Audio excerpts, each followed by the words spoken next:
TCEQ. We have folks going on scene currently as we speak to assess uh, the site and oversee what needs to be done regarding remediation and cleanup. We'll be working with the company and contractors through that process. We have mobilized 2 air monitoring vans that have been deployed from Austin and Beaumont. They're currently en route and will be conducting air monitoring throughout the evening. We also have contractors conducting air monitoring through handheld devices around Livingston and north of the site. Right now, that's all the information I have available, and we'll be providing updates through social media, Facebook and TCEQ Facebook page, and Twitter. Thanks. So real quick, just an update on the individual that was hurt on this incident. He is doing well. People have been in contact with him. I just ask that y'all keep him in y'all's prayers. So at this time, we're going to go ahead and open up for any questions. Is 59 still closed? All right. First of all, thank you everyone for pushing that information out to the community about the roadways closures and detours. I really do appreciate that. That big question is when the roadway is going to be opened up. Honestly, we were looking at it possibly last night, but I can tell you today, right now, it's going to be real soon. I don't want to give you a timetable of how many 45 minutes, because if it's 55, I'm wrong. I don't want to be right. So I'm telling you, it's going to be real soon, sooner than you think. Just be patient. We appreciate you pushing that information out to us. We'll let you guys know as soon as we get those roadways opened up so the community can get back on their feet. Thank you very much. That answer your question? All right. What safety procedures should in place that was able to help maintain the spill or make this?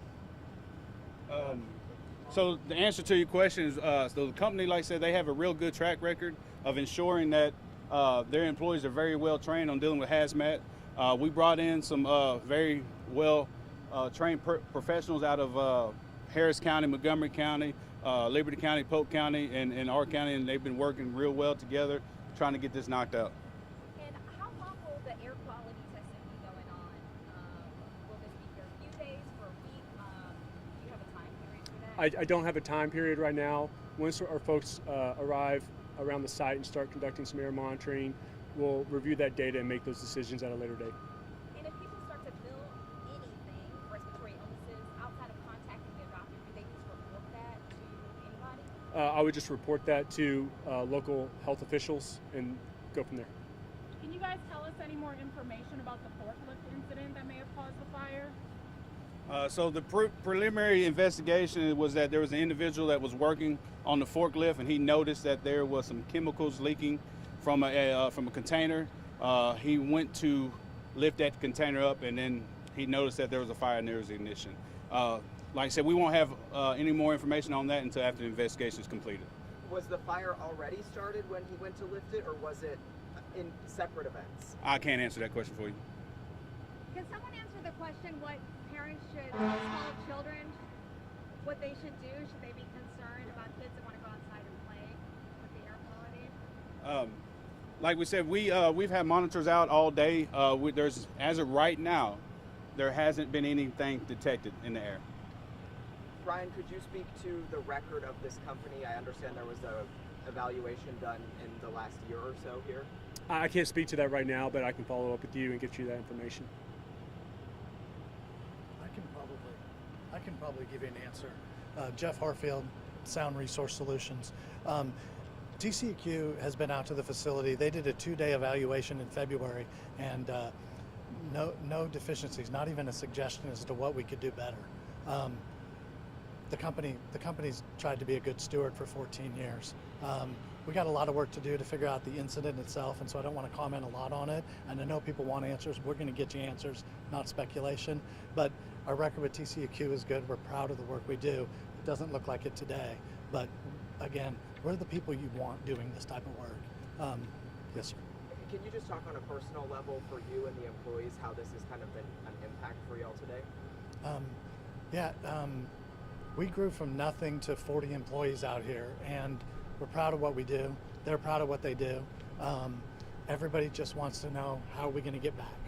So everybody's coming together. Everybody's really concerned that one of us got hurt today and that he's burned. So we're all really just hoping that that goes well. As long as he's okay, then we can fix the rest. You had mentioned earlier the flammable materials that you work with in there. Can you talk about what those are actually used for and what you elaborate on what you make? Yeah, we work in oil and gas, paint and coatings, and wastewater treatment. The flammable material we handle is very similar to diesel. It's the same danger you have when you're pumping your gas. So, oh, I'm sorry. So, really very generic products, no reactive chemistry, stuff that we know how to do, and that we've been doing for a really long time. Again, it doesn't look like it today, but what the best message we can give you is that all our guys are doing good, and they're eager to figure out what the next step is. But also, you have a great group of people in terms of emergency response people out here. I mean, we're in the middle of Shepherd, Texas. I would think a lot of people would think maybe there's not resources or expertise. You guys have amazing people out here. You were asking earlier about why things went so well and why it's all clean and why there's no smoke anymore. It's because their plan was great. It's because their execution was great. As for the business itself, is there anything left? Can you No, sir, but we'll worry about that tomorrow. Everybody's okay. All 40 of the people that I get to work with every day, they get to go home to their family and have dinner tonight. That's it. So at this moment, we got 5 more questions. The employee that was taken to the hospital, is he still expected to be released from the hospital today? Yeah, we're hoping that he gets out tonight. He's with his family and doing well. And then what Memorial Herman location was he sent to? Oh, that's a good question. I don't have the Yeah, we exact called location. around a few. Yeah. There's, from what I understand, there's a couple of the 2 of the very best burn units around. One of them's Memorial Herman, and that's where he's at. Seeing that there's no more questions, Greg, do you have anything? Can we get actually I'm with NBC Network News. Can we get names and titles of everyone who spoke? So Emmett Eldridge, the Emergency Management Coordinator for San Jacinto County. Greg Capers, our Sheriff for San Jacinto County. Jeff Harfield, I'm the president of Sound Resource Solutions. Is it president or owner or both? President. We have Ryan Weiss with TCUQ, and we have Trooper Burse, Sergeant Burse. Sergeant Eric, E-R-I-K, Burst, B-U-R-S-E, DPS.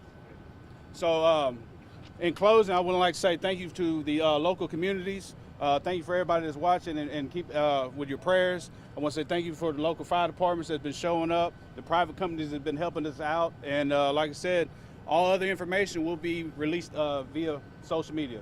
Thank y'all.